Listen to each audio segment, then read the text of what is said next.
Hello, bonjour and welcome to your new Bonheur Private Wines video, my friends. I hope you're doing well. And today I want to have a rather light-hearted wine learning session with you and talk about 3 fun, simple wine rules that I've come across, sort of theories that have short, catchy names that a lot of people seem to enjoy using. Fun talking points, I think, that are worth mentioning as part of our collective pop wine culture, let's call it. That's the 4 V's of wine. Ever heard of that?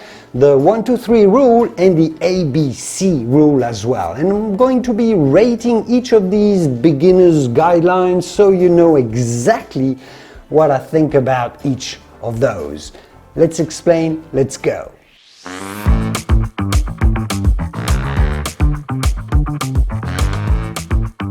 Does the 4 V's of wine ring the bell to you? Well, it seems to actually be a thing, especially online, and once you know what it is, well, it actually makes a lot of sense. Some talk about the 3 V's of wines, which works too, so let's start with those. The vineyard, of course, it all starts there where all wines are born. Then comes the varietal, also called the grape variety, whether it's a Cabernet Sauvignon or a Merlot, Chardonnay, Sauvignon Blanc, Syrah, a blend, etc., which obviously greatly impacts on the taste, the flavors of the wine. And the vintage is also very important. That's your 3 V's. Can you guess what the 4th V might be then? Now you know what the general theme is. I'll give you a few seconds to think about it with a bit of a clue in the B-roll video and images right here.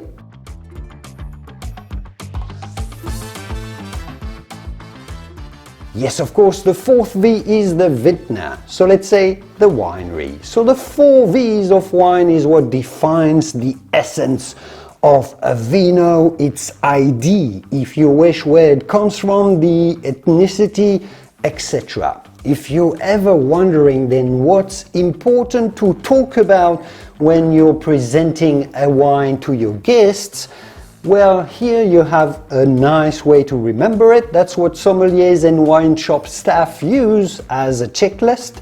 Think about the 4 V's. For the 4 V's rule, I'm gonna go with a 9.5 out of 10, as it's almost perfect, but it doesn't quite encompasses what I call the 5% magic that you get when you taste a good glass of vino, the complexity, the overall natural historical significance that lives in each bottle.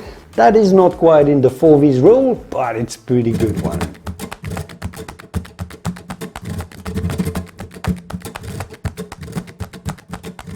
And now this 1, 2, 3 rule for wine is actually quite a useful one too. It goes for serving wine at the right temperature. Chill your red wine for 1 hour into your fridge, your white wine for 2 hours, and your rosés and sparklings for 3 hours. Do you see how that could work?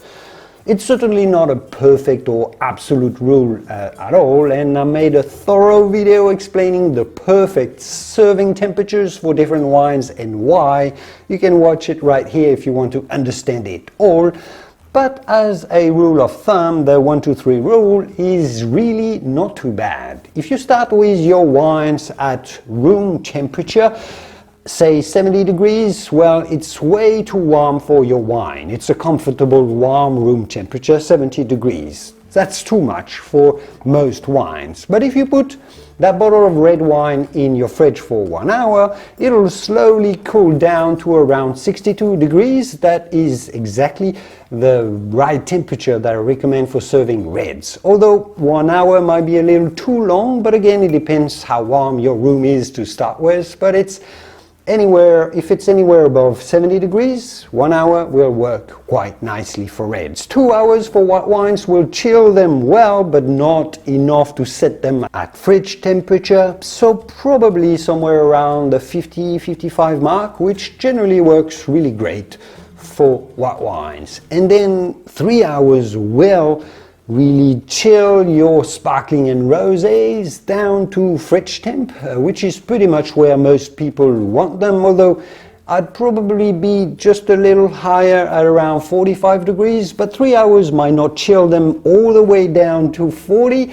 In fact, so overall the 1-2-3 rule is a yes for me. It works generally overall pretty well, and I'm going to give it a 7 out of 10 because it's solid, a rule, but not quite stellar.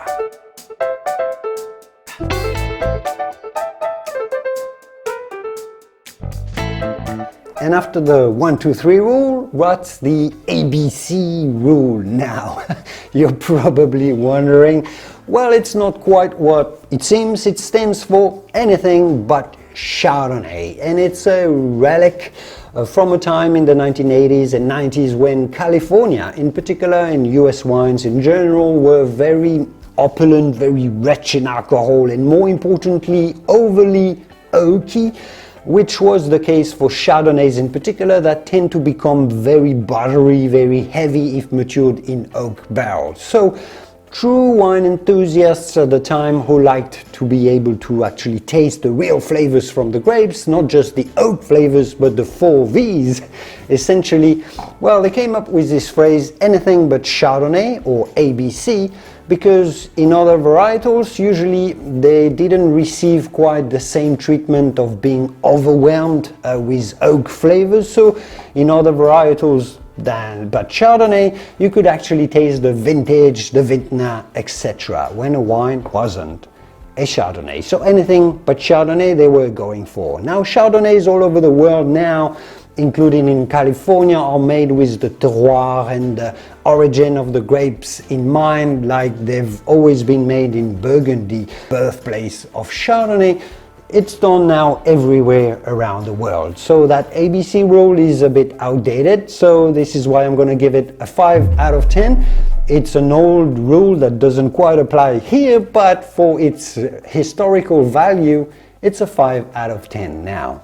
Here you have it, the 3 fun wine rules that are actually quite useful, rated, assessed for you here. I hope you enjoyed the video.